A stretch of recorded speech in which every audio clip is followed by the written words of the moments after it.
All right, I'm finally on my laptop. I'm sitting in the car and I'm about to start using AEM Tuner. So one of the first things that I'll do is I'll create a folder. I called it Supra Tuning. I put it on my desktop. You can see I've got a few other vehicles that I've done. In that folder, I'm going to create some other folders. One is just called Documents. This is where I've got the PDFs for the installation instructions for the AEM ECU and the wideband. Sometimes I'll put the actual wiring diagram files in there or the factory service manuals if I find them online. Just in case I ever need to reference them, I won't have to hunt for them. Logs, that's where I'm going to put data logs when we take them. Old calibrations, when I make changes to a calibration file in AEM, which is basically our tuning changes. If I make a lot of changes, I don't like to keep overwriting the same file. I like to keep the latest file with the latest changes in this root folder. And if I have past changes, I'll save those files in the old calibrations just in case I ever need to go back or kind of look at what I did, or if I try something and I'm not happy with it, I can go back and grab it from here. Workspaces, we'll see what that is in a minute. And then notes is just what it sounds like if I need to jot anything down. It's easier just to type it in that file versus use a pen and paper. Uh, so I've got AEM Tuner installed. It's version 3.2. It's off their website. And if I go to launch it, it is going to give me does not have sufficient privilege to run. It's saying I need to run it as an administrator. So I could right click it, run as administrator, but that's going to be a pain to do every time. So instead, I'm just going to go to properties, click advanced on the shortcut menu, and I'm going to save it so it will always launch this application as an administrator. So now I'm going to open it, and you can see it loads 3.2 up here. And the first thing it's doing is it's asking me for a workspace to use. And this is just what it sounds like. It's what saves the layout of the program we're going to be using. And you can see they deliver several of them. I don't know why they do Roman numeral 2 versus numerical 2. And they're in this actual AEM tuner program files directory. So what I'm going to do is I'm going to take the one that I usually start with, which is right here. I'm going to copy it. And I'm going to put it right in my workspaces folder. And then I'm going to rename it so I'll know exactly what it is. Charlie Supra Workspace. And I do like to have one of these for every car that I tune with AEM, just because some workspace layouts, while they're all going to be very similar, but some may work well for one car versus another. So this is what we're going to be using. And now I just need to tell this to open that copy that I made. And there. And then the next thing it wants me to do is to open a calibration file. And this is what you will send to the actual ECU in your car. It's what contains all of your changes. It's the heart and soul of AEM. And it's looking for a version 2002 file. So I could connect my laptop to my car right now and I could grab what is currently on the ECU. When AEM ships out these ECUs, they're going to put the latest calibration file on it. If you're dealing with a used ECU, who knows what you have on there. This is a new ECU, so I could grab it, but uh, what I like to do instead is actually look at the AEM Tuner folder. So when you install AEM Tuner, they're going to deliver some calibrations, and I'm a Toyota Supra. So these are all the calibrations that AEM delivers, and I assume these have been tested by them, but you're not going to want to throw one in your car and start it and drive across the country. Uh, and you can kind of tell what they are based on the file name, like this is with a 3.5 bar map sensor. If you have a manual transmission or automatic transmission, that's what the ATMT means. So this is the one that I want because I know O2 V02, this is the latest firmware. But I'm going to grab both of these just to show you what happens, just in case you don't have a calibration file that is the latest firmware. So I'm going to grab both of those, and I'm going to go back to my Supra tuning folder, and I'm going to put them right here.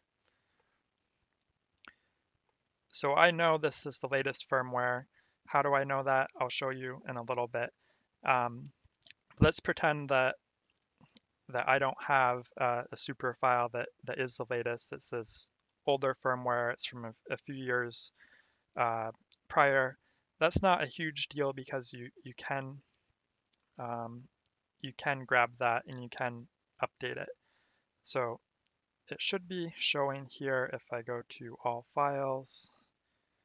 It doesn't seem to be refreshing. Let me see if I can get it this way. There it is. So this is the older file, and you'll see over here in the notes, they deliver some calibration notes that talk about the vehicle, what it was used on, and this is from AEM. So there's a 6-speed stock intake, aftermarket exhaust. So if you're not sure which calibration file to start with, you can do that for each one of them and see what matches. But really it doesn't matter, just pick any of them. We're going to be changing a lot of things. I would say if you have a manual, make sure you pick a manual. If you have an auto, make sure you pick an auto. But aside from that, it doesn't really matter what map bar sensor or whatever's in the file name. So this is the one that I would want to pick because it's the latest, but I'm going to open up the older one just to show you what you can do.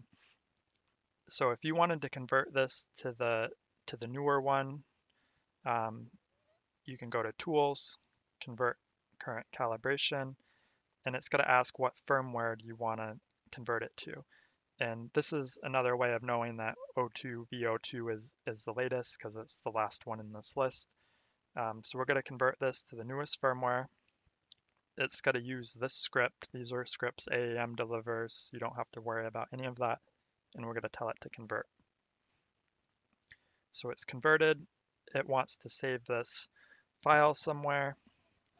And I'm just going to call it test. Now it's going to say it needs to load what we just converted.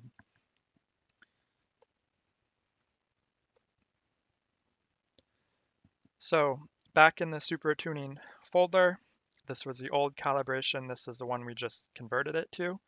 And you can see how it has the 02 V02 at the end. So that's what you can do if you don't have the latest. So I'm going to close AEM Tuner. And I'm just going to delete this one that we converted to. And I'm going to delete the old one. And this is the file that we're going to use. Okay, so I'm going to open AEM Tuner back up.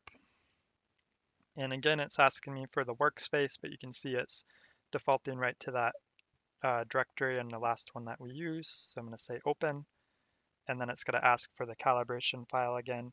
Here I'm going to pick the latest one that they deliver, and I'm going to say open.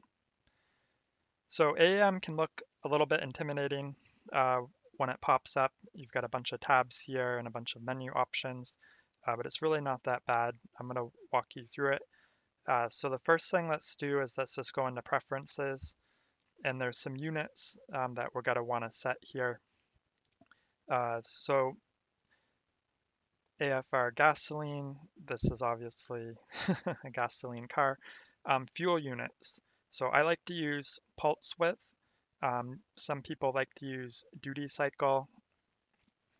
Pulse width is really, you've got an injector and it's trying to spray fuel. How many milliseconds is that injector open? The longer it's open, meaning the bigger the number, the more fuel you'll spray. The smaller it is, the less fuel. So you can set that for load. I use PSI. I'm doing speed density. I don't have to worry about this math unit because I'm doing speed density, but there are options that you can change there. Pressure, I'll leave that as PSI as well. Miles per hour, not kilometers. And then coolant temp. degrees Fahrenheit versus Celsius. So I want it as Fahrenheit. There's different color options and stuff. I really never mess with a lot of this other stuff, but I'll just go through the menus. This edit calibration needs pressing enter. This is set by default, and I like that. So if you accidentally change something, like if you change this off to on, it wouldn't take place unless you clicked enter.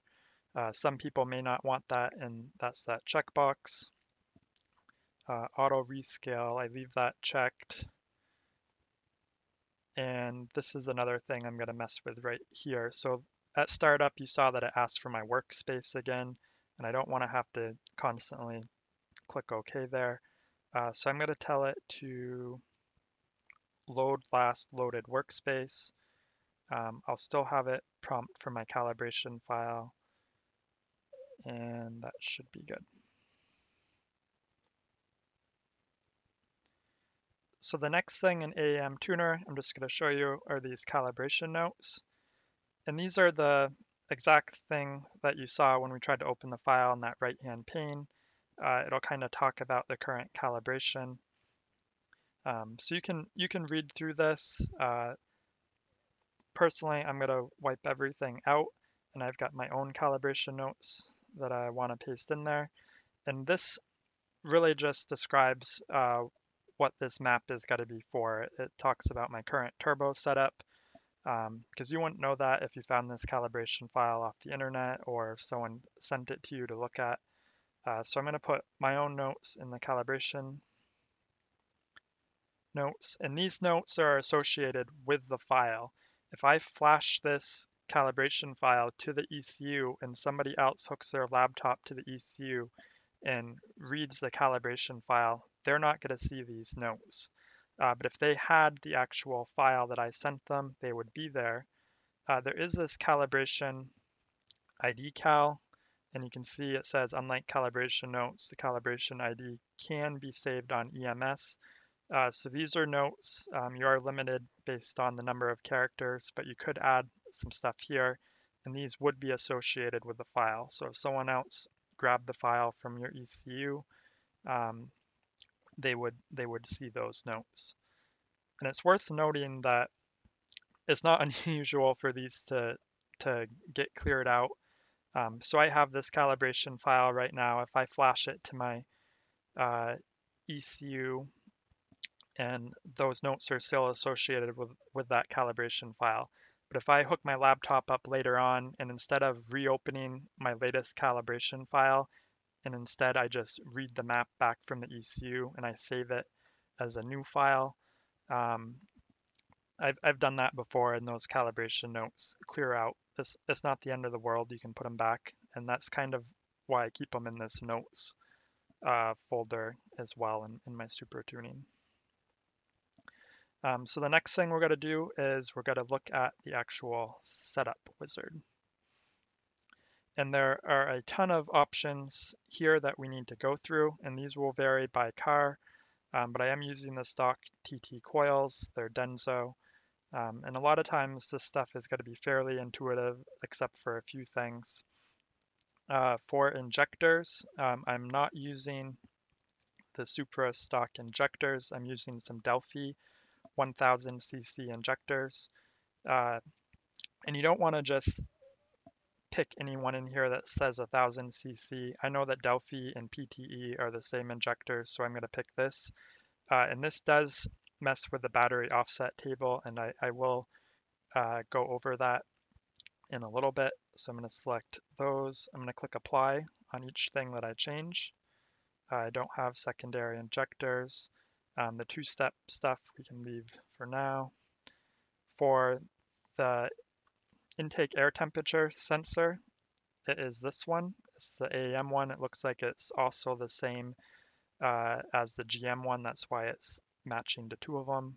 It's already set, but I'm just going to click apply anyways. It is the GTE, the turbo, so I'm using the factory cam sensor, so that's fine. Also the factory coolant temp sensor. There's no EGT sensor. Nothing with fuel pressure. So manifold pressure, I'm using the AEM one, and I'm using the 3.5 bar. In my earlier video, I explained why I use that one versus the 5 bar, but that's where I'm going to set it here. And when you're looking at some of those other calibration files that had the 3.5 bar in the name, that's all it really meant, is right here is where they probably had it set to 3.5 bar for that calibration file. So it's no big deal to pick a different one and then to come in here and to set it how it needs to be. I'm not using a mass airflow. So for my wideband sensor, I'm not using the stock O2 sensors. I've got a wideband wired into O2 sensor number 1. And let me look at my notes here. This is the part number of my controller. And according to what I found online, they say I should use this 30-2310. So that's what I'm going to pick. And if I pick this, it actually tells me the voltage for the air-fuel ratio. So the wideband sensor reads between 0 and 5 volts. And a different voltage correlates to a different air-fuel ratio. So according to the AEM forums, that's what they said I should use for that controller I have, because the part number is not listed in here. And you can see just setting that, it also matches to a few of them. So it would kind of make sense that AEM uses the same mapping for each one. But we can also double check it. So I can go here. This is the wideband instructions. And there's no actual gauge on this. I have it going to a BTI gauge versus using the AEM gauge. And in here somewhere, yeah, right here they talk about the voltage for the air-fuel ratio. So 4 volts is 16.81. And if I come back here, 4 volts they have it as 16.8. But yeah, that's more or less identical. We can check another one. 1 volt is 9.69. 1 volt is 9.7. So I feel pretty good about setting it to that. And then we can move on. I'm not using a secondary one. I don't know why it says match, but we're not using it. We're not using AEM oil pressure. None of this stuff. Speed sensor. This is set for the Supra speed sensor, which I guess I'm technically using. I do have a T56 trans in, but I have a special box that converts it to the Supra signal, so this will stay set to that. And AEM net, not using an auto trans or any of this stuff. So I'll click apply, and I'm gonna close all that. I just wanted to circle back to the injectors that I picked. So I had done PTE 1000cc injectors. They're really Delphi. I think Rochester, the same thing. It's the same injector based on who's selling it. They put a different sticker on it. But the point I wanted to reiterate is that if you don't see your injector in this list, it's not the end of the world. AEM just provides these as a courtesy. Really, all that it does is it sets this battery offset table under this trims tab. And all AEM is really doing is it's asking the injector to open up for X amount of milliseconds. And injectors take longer to open if the battery voltage is less. And that's what this battery offset is. When we ask an injector, hey, spray fuel for 6 milliseconds, it doesn't open instantaneously. Even if you've got a perfect alternator, perfect battery, brand new, everything's working properly, it's still not going to open instantaneously. There's got to be a little bit of delay while it opens, and that's known as dead time. And AEM has to be able to compensate for this, and has to be able to compensate for many different injectors because they all have different dead time. And that's what this table does. So right here, let's say with our working alternator and the car's running, we're at 14 volts. And if we ask AEM to spray fuel for 6 milliseconds somewhere in our tune, it's got to go to this battery offset table, and it's got to look up and say, okay, our voltage is 14 volts, and the dead time at this point is 0.8 milliseconds. So it's going to compensate for that, and it's going to say, hey, keep this injector open for 6.8 milliseconds, knowing that when we ask it to open for 6.8 milliseconds, 0.8 milliseconds of that is going to be while it's opening to spray fuel. And if our alternator was weak, or our battery was weak, or maybe we had the headlights on, the wipers going, the stereo up, and our battery wasn't performing at 14 or 14.2 volts, maybe it was 13, 13 and a half, it's got to ask that those injectors to open just a little bit longer, because it takes the injectors longer to open with the less voltage we have. And this table isn't something that you need to know how to fill out or know how to calculate these numbers. These are going to be provided for you. When you buy new injectors, they're going to come with some kind of card, and it's going to have this battery offset uh, printed on it. Or if you don't have the card, or you bought them used, you should be able to find it online. Worst case scenario, if you sent them somewhere to have them clean, like fuel injector clinic, they'll send the injectors back clean with flow test results, and they'll give you this battery offset, and you're going to come in here and you're going to populate this table.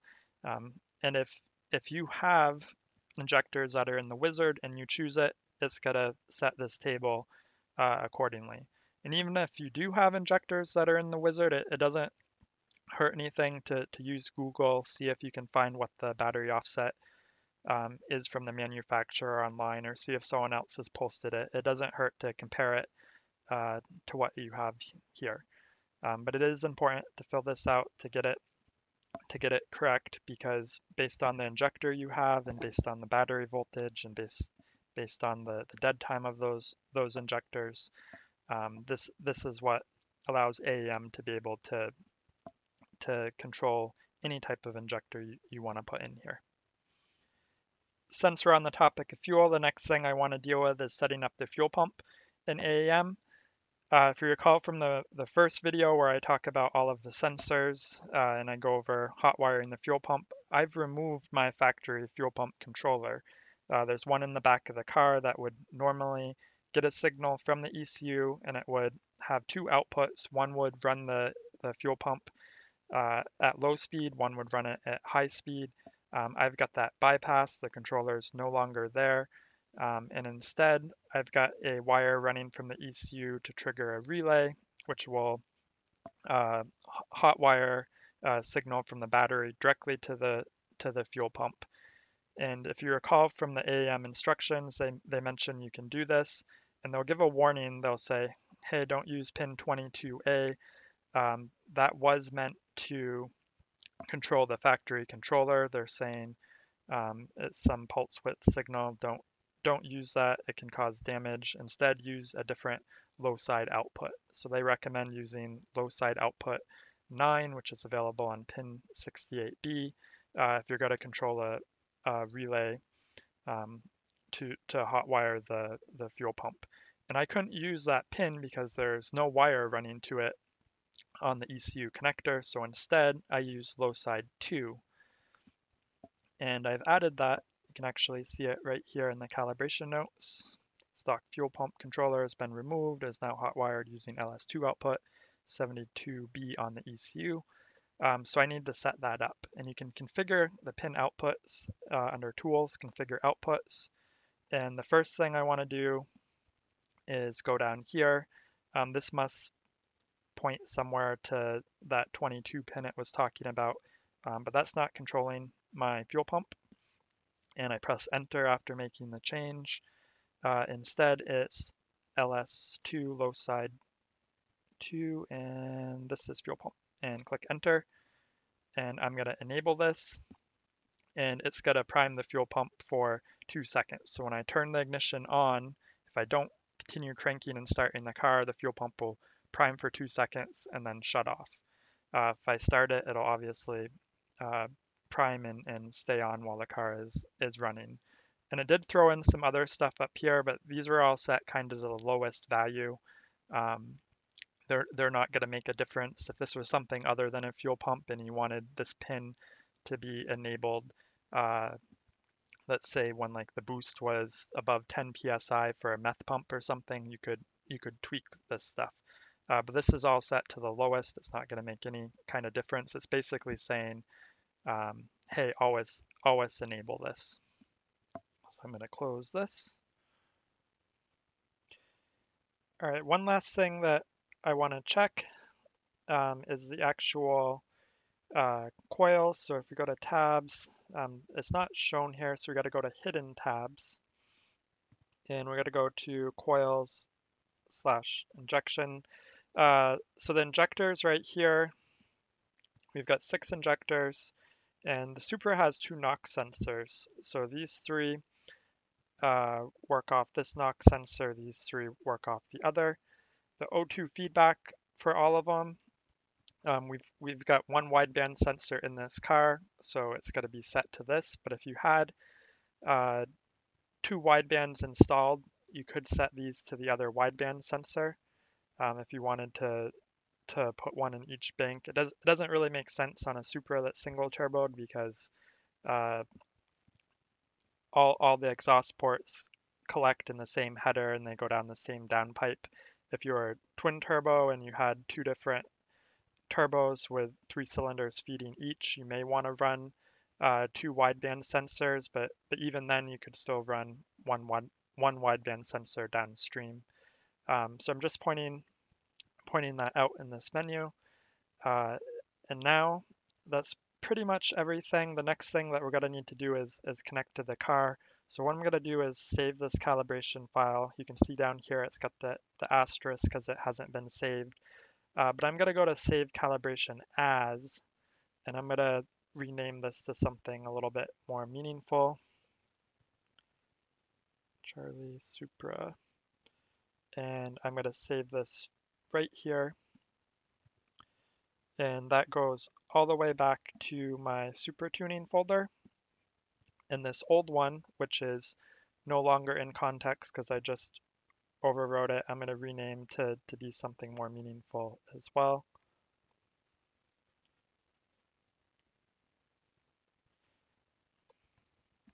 And I'm going to move that right to my old calibrations folder. All right, so now I'm going to connect the car for the very first time. I'm going to go back to the tuning tab, plugging in the USB cable, and I'm going to turn my ignition on. Not starting the car, I'm just turning the ignition on. And I'm going to go up to ECU, and I'm just going to make sure that we can connect.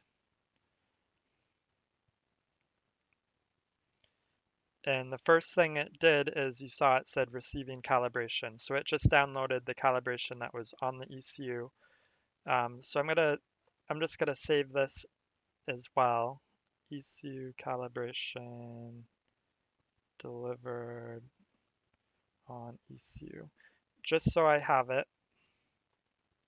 But this isn't the calibration that I want to use. We use the one from the AEM install CD. So I'm going to look at a few things on the ECU. The first thing I'm going to do is I'm going to go to upload firmware. I'm not actually going to upload the firmware, but you can go here to kind of make sure it is on the latest. So it says 2502V02. I know that is the latest. This is what we've made the calibration files for. So that is good. I'm just going to cancel out of here. If you weren't on the latest, this is where you would update it. And now I want to upload my calibration to the ECU. And right now I've got the delivered one open, and I don't want to upload the current loaded calibration. I want to upload the one that I just monkeyed around with and set all of the settings. And I'm going to click OK. Make sure you have a good battery when doing all of this. It doesn't take long to flash, but you don't want to have a bad battery or poor terminals on your battery. You don't want to leave any chance to brick the ECU. So I've just flashed my ECU for the first time with the calibration that I did. And right now, I don't have my calibration file open anymore. I'm directly connected to the ECU. I just put my calibration file there. Any changes I make to anything are going to be saved on the ECU, and I'll have to go to File, Save As, Calibration if I want to change anything. All right, so let's talk about the layout a little bit. I know I've wandered around a few places. So at the top, we've got all these tabs that AEM delivers, and this is part of the workspace. So we're using a delivered one. Some of these items may not pertain to you, and if you don't want to see them, you can right-click and hide, like this coil injector thing that we checked. I don't want to see this anymore. I don't need that to show. I'm going to right-click and hide, and you can see that any changes you make will put this asterisk down here for your workspace. Inside a given tab, there can be multiple things that you can customize. These are the channels over here. These are things that the ECU can monitor. You've got options. These are things you can set to yes or no. And then you've got maps. And the maps that it shows have different views that you can show. You could show a table only. You could show a graph only. You could show both. They're pretty customizable. Clicking this blue thing will show the toolbar. So here you could be graph mode only, or both, or table. This space over here, that's actually for a help menu. Let's turn that on. This can be useful if you highlight anything. It'll talk about it, and it'll give you more information on it. But all of this stuff is part of the workspace. And let's just save our workspace again. And the next thing that we want to do is verify some of our sensors. We still haven't started the car, but we've got speed density installed, which was a intake air temperature sensor. So it's saying the temperature is 61 degrees Fahrenheit. That seems about right. I'm in my garage, cold summer day on Vermont. The coolant temp sensor, that was part of AEM, so that reads 68 degrees. The throttle, if I step on the gas pedal, that is responsive, so that's good.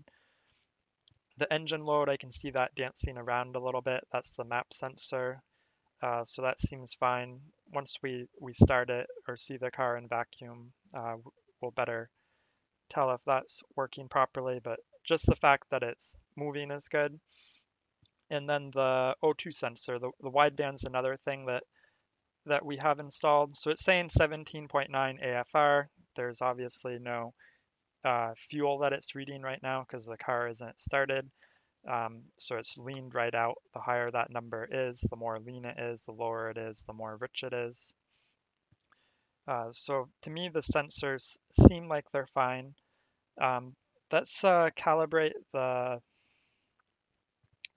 throttle pedal right now. So if I go to wizards and set throttle range, and I need to set the minimum and maximum voltage for my TPS sensor. The TPS sensor is on the throttle plate and that moves. So right now I'm not even pressing on the gas pedal. So I'm going to set TPS volts min. And then I'm going to press on the gas pedal all the way to the floor, and I'm going to say set TPS volts max. I'm still holding the pedal. So the TPS sensor does a range of 0.8 volts to 3.79 volts. I'm going to close this.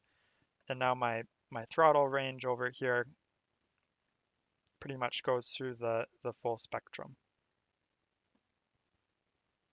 One last thing with the wideband.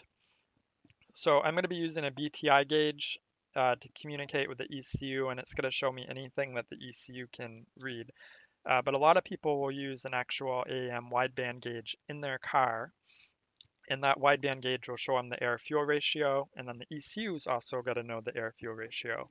And usually it's the signal sent from the gauge to the ECU. That's how it gets wired in.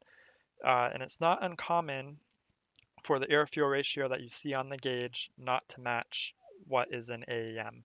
It may be off by like 0.1 or 0.2 decimal places. So if you see it idling at 14.7, it may show as 14.6 or 14.8 or 14.9 in AEM. And that's not a huge deal. If you remember in the setup wizard, I showed for the O2 sensor, it showed this voltage to air fuel ratio mapping. And this is just a description. This comes from what AEM has in their documentation. The actual definition that is used is on this sensors tab. So we've got the O2 sensor, number 1 cal. If you had 2 O2 sensors, you'd have to worry about the second one. I've just got one. So if you click this blue drop down, it'll show the menu, and I'm going to go into table view mode. This is your mapping. So 3.7 volts corresponds to 16.2. So you can confirm that this matches the documentation. You can confirm that the PDF for the install guide of the wideband gauge, it matches that. Make sure it matches the description you saw in the wizard. And even if you do all that, it may still be off by like 0.1 or 0.2, and you can make them match. So a lot of the older AEM gauges, if you unplug the sensor, it'll put it into kind of a dummy mode where it'll just read a constant air-fuel ratio of, I forget the exact value, but I think it's like 12.5. So if you unplug the sensor, you don't even have the car started, you've just got the ignition on, and you see 12.5 on your gauge, and you see, let's say, 12.6 in the car, right down here in this field. And you can see these fields on different tabs. It's not like you only have to see this field on one tab. You can program a tab to show this field as as many times as you want. You can select this entire table, and you could increment it or decrement it just by the plus or minus keys until the air-fuel ratio that you see in the AEM program matches what you see on the gauge. Then once you have that, just save your calibration file, and then your wideband readings will match. So next I want to talk about scaling, and that's specifically the axes that all of the tables use. So on the left here, we've got our load, and on the top, we've got our RPM.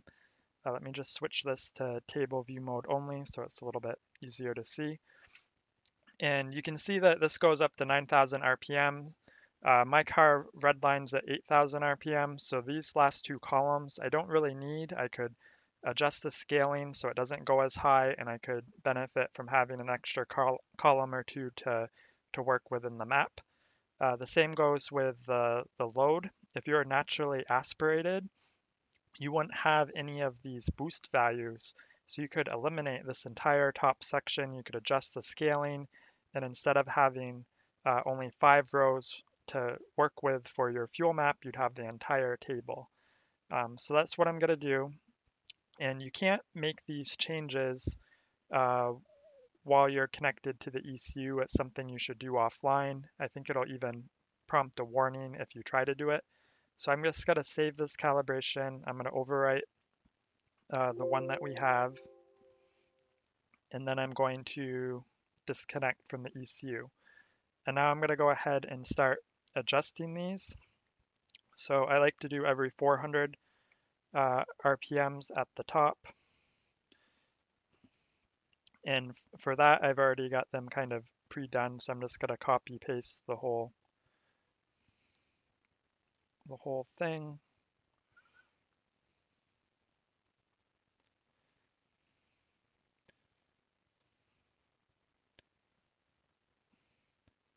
And you're going to see that everything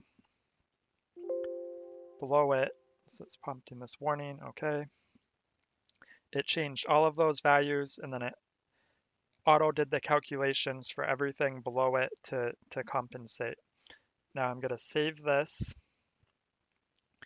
and you can see that it also changed my timing map as well. So this starts at 400 and now it ends at 8400. And the same with my boost map. I know we haven't been on this tab, but it also took care of that one. So now I want to do the same thing with the fuel. And you saw that I saved in between. I'm going to see if this will work. I had tried copy pasting before and it did not like what I did. So let's see.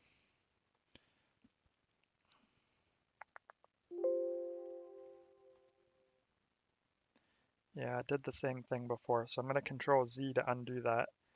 I'm going to go through and have to manually put these in. It doesn't like the copy paste.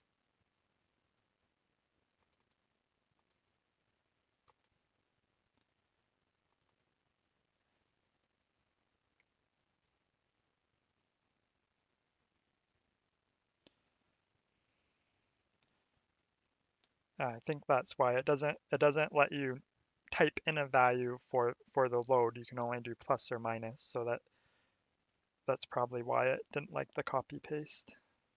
So I did 10.2, 8.4, 5.3.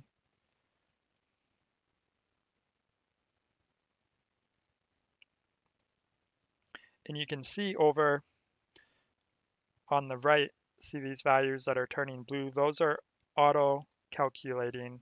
AEM is pretty good at that, which is really cool.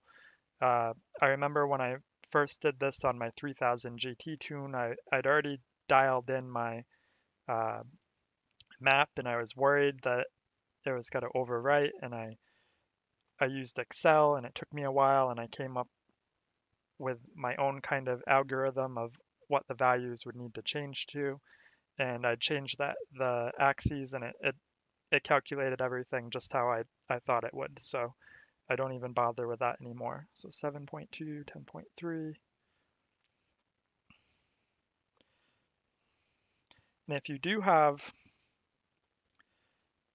have like an area of the map that's giving you trouble, AEM is pretty good at deciphering between values. So this is 2800 RPM, this is 3200 RPM. And if we're in here, it goes between 7.7 and 8.0. If you're at 3000 RPM, it knows to go in between these values. It doesn't round down and go to this one or round up and go to that one. It goes in between. So where was I? 10.3, 13.3, 16.4, 13.3, 16.4, 19.5, 22.6.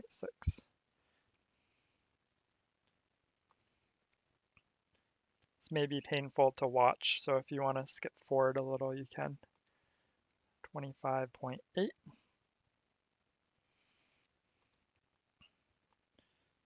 28.9. 32. And 35.2. So good. I'm going to save this. And then my scaling is complete, and it changed it everywhere. And this is what I'm going to work with when I start my tune. If for some reason I have a trouble point, I could go back and adjust the scaling for just one or two columns to get me some more columns surrounding a particular RPM or a particular load if I needed to make kind of more fine increments around that area of the map. Since I'm not connected to the ECU, now's probably a good time to get these fuel numbers in the right ballpark. So these fuel numbers were delivered by AEM. We haven't made any changes to them. We set the injectors to be 1000 cc, but that doesn't auto change any of your fuel numbers. So I'm pretty sure these numbers were meant for the stock Supra motor, which has 550 cc injectors, but we're gonna double check that real quick. I'm gonna open up AEM Tuner. and I'm going to look at my old calibration file. And this is the one that's from that program files directory. And I think in the calibration notes, yeah, it mentioned stock injectors. But we don't want to just trust the calibration notes. We're going to check for ourselves. So we're going to go into the setup wizard and look for injectors primary. And yeah, 550cc. So this map that AEM delivers us, they use the stock injectors. So I'm assuming they built this map and actually started a Supra themselves. So these numbers were meant for 550. So let's close this. So now we're back at our tuning calibration file, and we have 1000cc injectors, but we're using numbers that were meant for 550s. So that means these numbers are probably going to be almost twice as big as they need to be. If you have an injector that's open for, let's say, 5 milliseconds, and it's a 500cc injector, and you switch to a 1000cc injector, you're only going to need to be open for roughly half the time. And AEM has a really cool tool for doing this, and it's called change injector flow pressure. And we're going to enter in the old value, so that'd be 550 cc's like the stock, and we're going to do 1000 for our new ones. And as long as the pressure is the same, that's fine. It's a little weird it defaulted to bar, but you can put other values in there. I'm pretty sure my preference is set to PSI, but it defaults to bar. That's fine. And then we're going to click OK. And I just want to point out that even if you didn't change injector size, if you did have to monkey with your fuel pressure, let's say you're running out of injector duty cycle and you're just about where you wanted to be, and instead of buying new injectors, you decide to just increase your fuel pressure just a little bit. So say you go from like 43 base pressure to 45 or 46 base pressure, you could come in here and use the same wizard. You just put your injectors in here, so it'd be 1000, 1000, and then here you do 43 psi, and then here you do 46 psi, and it'll auto scale all of your fuel tables to compensate for this difference. So I'm going to click OK, and I'm not sure why it popped up that wizard, but I'll close it. So you can see my entire fuel map is changed, and these numbers that were down here were around 4, if you recall, and now they're between 2 and 2.5. So I'm going to save this. It shouldn't mess with your battery offset table. Let's peek at it. And yeah, it was 0.8 at 14 volts. So this looks the same. So now all of my fuel numbers are kind of in the right ballpark. They may not be perfect. We'll probably have to tweak them some for the idle area, but these are going to be a lot closer than they would have been if we would have used the numbers meant for the smaller injectors. All right, we're very close to starting it. I just want to make a few more minor adjustments. I'm going to get the ECU connected again, and I'm going to upload the calibration with the one we just did. Make sure you save it after your injector changes. So ECU, upload calibration file, and it's right here.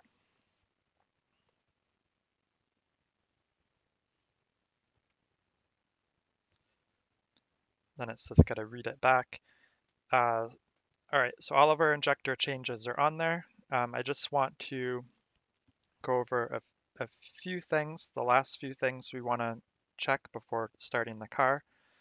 So right down here, everything should be off but speed density, and I am going to turn O2 feedback control on, and we'll set that up.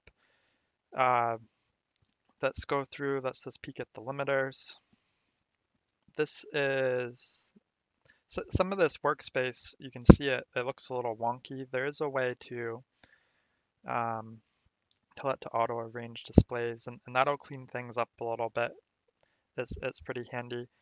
This is for two two-step and all that. I just want to make sure it's all off. These are our main limiters, and I'm gonna want my red line to be 8,000 RPMs for fuel cut and ignition cut, and three-step is off. Good. We will revisit those later. Let's look at the starting table,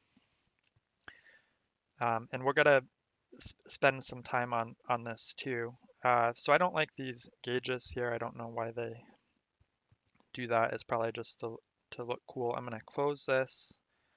I'm gonna drag these up.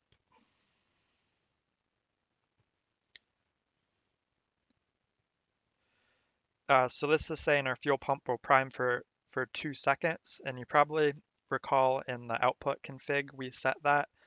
It's the exact same thing. If you changed it in the output config to 4, it would change here, so that's fine.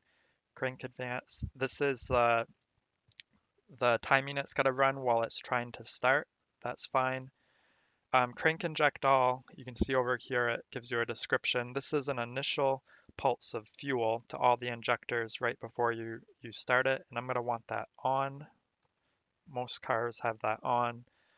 The minimum crank RPM is 50, so this is how many revolutions is the crank making before AEM decides, hey, this person's trying to start the car. That's fine. The max RPM is when are we done cranking and going into the car is started phase, and that's 400 RPM. And this 400 is kind of another reason why I like to start my maps at 400 instead of the 500 that it gave, because now there's no gray area between the 400 and the 500 RPM. AC min RPM, this is the minimum RPM for the AC compressor to turn on. I'm not going to have my AC on when I try to start the car for the first time, but I'm gonna bump this up a little bit. 500 would be fine, but I'm gonna make it a little bit higher. That way, if the car does stumble, it won't try to have the AC compressor on if it drops below that RPM. And these graphs we will get back to. The one thing I do want to point out is right here. This is crank injector time. So this is dependent on throttle position. So if I press the throttle a little bit, you can see this move. During this time, it's going to be adding a little bit extra fuel. But if I mash the pedal and I get down to this area, it's not going to be adding that fuel. So if you're trying to start the car and you think maybe it's flooded, maybe there's too much fuel, do what's kind of counterintuitive and just mash the pedal, and now you're not going to be adding that extra fuel because you're in this range right here. And we'll cover these other tables later on. Now let's go to idle, and we're going to cover idle a lot better later on. But like AEM, there's a few times you need to jump around and visit things and then revisit them in the future in greater detail. So idle feedback. This range right here is the range that you're in idle. Up here is the idle target we want to achieve, and it's based on temperature. And right now it's around 60 in here, so it's got to idle a little bit below 1500 RPM, probably around 1300. Yeah, 1300 RPM. So this means we're in idle if we're within this range, and this 2200 is a little bit high. The maximum that I'm going to idle, it looks like, is 1500 RPM. Granted, you could change all this. So I'm gonna make this a little bit higher than 1500 RPM. Let's just do 1800 RPM for now. There's also these two idle values. So idle on if throttle position is less than 2.7%. So if you recall from the throttle calibration wizard, if my foot is not on the pedal, it's jumping between 2 and 2.2. So anything below 2.7, you could be in idle, and anything above 3.1, you're off idle. So what's in between this area between 2.7 and 3.1? I'm not really sure. I would imagine it splits the difference. I don't know why they have two different settings, but I'm going to make these the same. I'm going to set them both to 3.1. So below 3.1, I could be an idle. Above, I'm definitely not an idle. And these other values we'll revisit when we actually calibrate the idle um, and fine tune it. But I just wanted to point out that you can see the AC min RPM here. Remember I set it to 700 in the other tab. This is one of those values that can appear in more than one place. It's a perfect example of something you'd probably want to appear in more than one place. So that's fine. And now we're going to look at the O2 feedback. So with O2 feedback, this is the air-fuel ratio that we want to achieve under a given load and given RPM. In our case, we're going to be focusing just on where the car is going to want to idle, which is probably somewhere below 1600 RPM and in this vacuum area. And we're going to want the car to idle at 14.7. So I'm going to set that value here. And that's the stoichiometric. I think I said that right.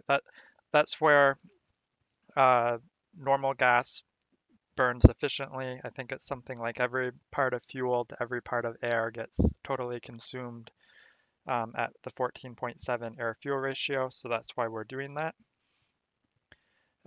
We want to look down at the feedback option, specifically the O2 rich limit and O2 lean limit.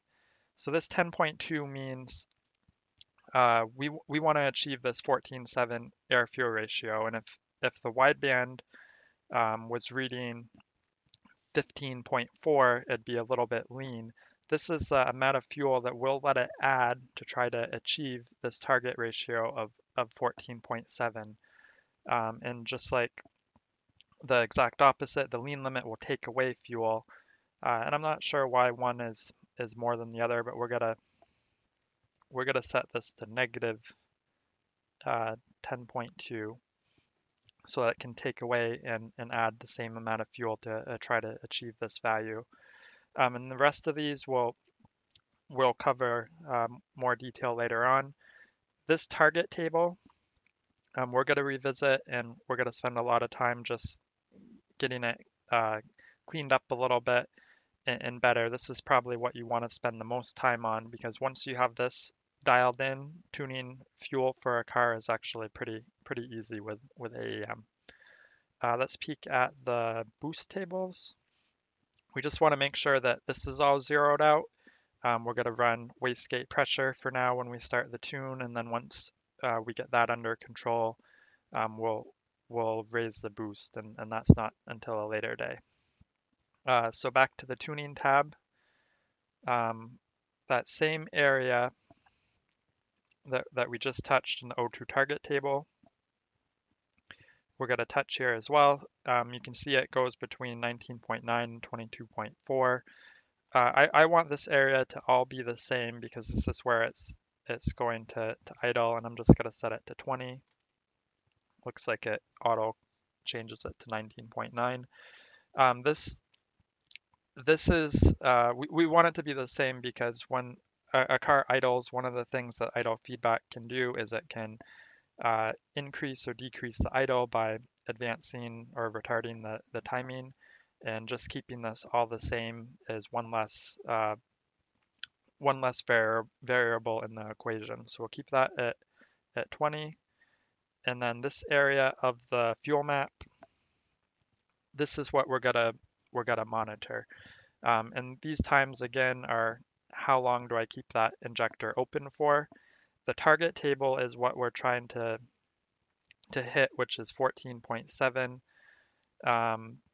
The air fuel ratio will be exactly what the wideband is reading, and then our feedback value is how much of that 10% are we adding or subtracting. So if we see this max out at 10% or minus 10%, and our air fuel ratio isn't close to the 14.7, and we just started the car, we may have to increase or decrease these values to try to hit that 14:7 air-fuel ratio.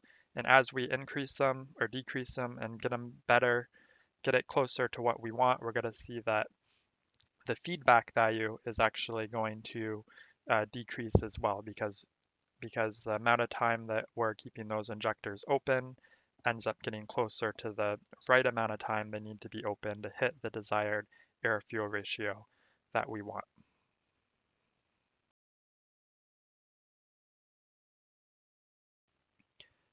All right, I got the ass end of the car sticking out the garage, and I'm about to start it for the first time. Here it goes.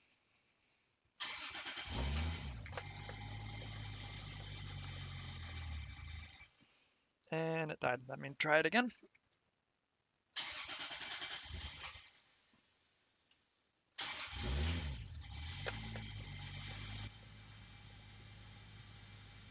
All right, so you can see my target's 14.7, but cars do run a little bit more rich when they're warming up, so that's fine. And then you can hear a little bit of noise. That's from my twin disc clutch. I'm going to depress the clutch pedal to see if that noise goes away. Yeah, it's a little better. So it is idling on its own right now. My air-fuel ratio looks perfectly safe. There's no feedback happening right now, even though the ratio doesn't meet my target, and that's simply because there's some other parameters here that doesn't start O2 feedback until the coolant temp is a certain temperature. There's also this min load, which is set at 8, and I think we're a little bit below that potentially. But it's not the end of the world. It's idling fine right now. That's a perfectly safe air-fuel ratio. Anything between like 11 and 16 is probably fine, but the closer you get it to 14.7, the better.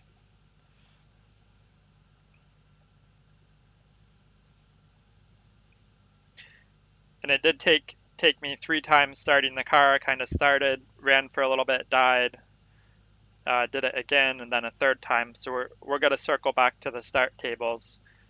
But if you have to feather the throttle a little bit to make it happen, just do it. We want to get the car warmed up. If you changed anything under the hood, like injector O-rings or bigger injectors, it'd be a good idea to go check that out right now, make sure everything is fine, nothing's leaking or spraying fluid anywhere.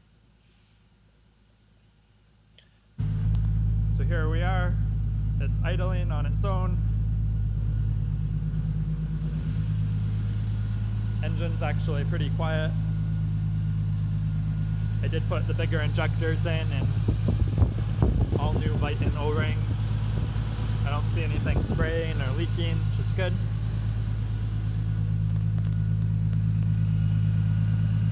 No fluid underneath.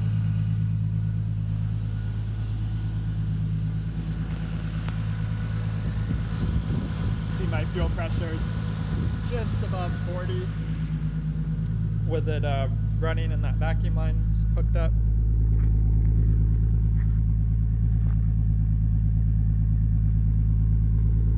Exhaust smells normal.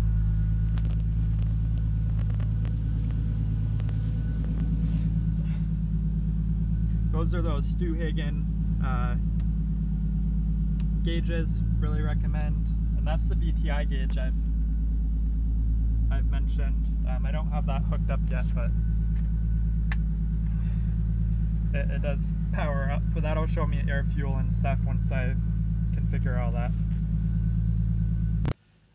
All right, my car has been warming up and it is a little bit lean right now, so I'm gonna take care of that. I'm not seeing any O2 feedback, and I think it has something to do with the O2 min load negative 8.8. I don't have this low enough, so I'm gonna change this to negative 13.2. Press enter, and right away you saw my idle just sounds a lot better. And you can see there's some feedback happening now. So I probably should have had that value a little bit lower. I didn't catch that. But it's adding 8% extra fuel to richen up the mixture to get me the target that I want. So what does that mean? It means this area of my fuel cells that want the injectors open for 2.4, 2.5 seconds isn't large enough. So I'm just gonna highlight this, and I'm gonna press the plus key to increment these by 1. And you saw my feedback value drop just a little bit. So now it's between 3 and 4. There's some idle stuff happening. You can hear it going up and down a little bit. I'm gonna add a little bit more.